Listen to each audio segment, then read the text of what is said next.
हरियाणा में 2 बास्केटबॉल खिलाड़ियों की मौत के बाद से शोक की लहर है। मामले में सख्ती बरतते हुए मुख्यमंत्री नायब सिंह सैनी ने शोक संतप्त परिवारों के साथ संवेदना जताते हुए आर्थिक मदद की घोषणा की है। मुख्यमंत्री ने दोनों खिलाड़ियों के परिवारों को 5-5 लाख रुपए की आर्थिक सहायता देने का ऐलान किया है। साथ ही सभी खेल परिसरों का तुरंत निरीक्षण, पुराने उपकरणों की मरम्मत और जिम्मेदार अधिकारियों पर सख्त कार्रवाई के निर्देश भी जारी किए हैं। मुख्यमंत्री नायब सिंह सैनी की ओर से साफ कहा गया है कि खिलाड़ियों की सुरक्षा सरकार की सर्वोच्च प्राथमिकता है। मामले में खेल विभाग को सख्त जांच के आदेश दिए गए हैं। सीएम ने कहा कि ऐसे हादसों की पुनरावृत्ति किसी भी स्थिति में स्वीकार्य नहीं है। दुखद घटना है। इससे बड़ा दुख का परिवार, समाज के लिए और देश के लिए। देश में एक ऐसा हीरा जो दुनिया में भारत का नाम रोशन करता हो गया है, और ये अकेले परिवार का नहीं, पूरे देश का, समाज का दुख है। इसको दुख बांटने के लिए परिवार के साथ सरकार, प्रदेश के मुख्यमंत्री, सब लोग इस परिवार के साथ खड़े हैं। परिवार को इस दुख की घड़ी में सब पूरा समाज उनके साथ आज इस दुख की घड़ी में खड़ा है। परिवार के साथ बात हुई है और जो भी परिवार सरकार से किसी भी प्रकार की मदद, चाहे वो आर्थिक मदद हो, सामाजिक मदद हो, या हार्दिक भाई जो हमारे बीच में अब नहीं है, उसके लिए उसकी याद में कुछ चीज़ें बनाना हो, उसके मुद्दों पर परिवार से बात हुई है। और परिवार का सरकार पर भी भरोसा है और सरकार परिवार के साथ खड़ी है। आपको बता दें, रोहतक में 17 साल के हार्दिक की तब मौत हो गई थी जब वो अपने गांव में बने बास्केटबॉल कोर्ट में वार्म अप प्रैक्टिस कर रहा था।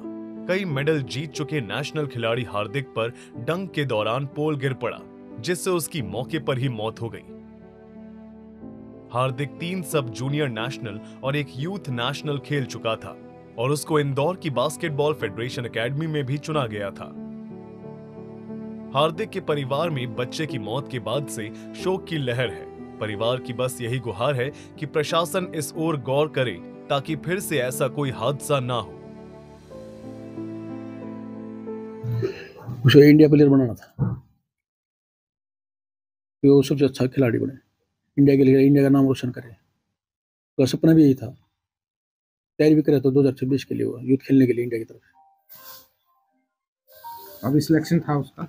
अभी हाँ, उसके पिछली उसमें था, उसकी उम्र के कारण उसकी उम्र 2 साल कम थी, नहीं तो पिछली इंडिया खेलता हो। तो अगली 2026 में उसका नाम आने वाला था, इसलिए वो तैयारी कर रहा था। लगातार नेशनल खेल रहा है। अभी 7वां नेशनल खेलने के लिए उसे दिसंबर में जाना था, उसी के लिए आया है। तो उनका मन करने लगा, धीरे धीरे प्रैक्टिस करने लगे, तो लगातार वो जाने लगे।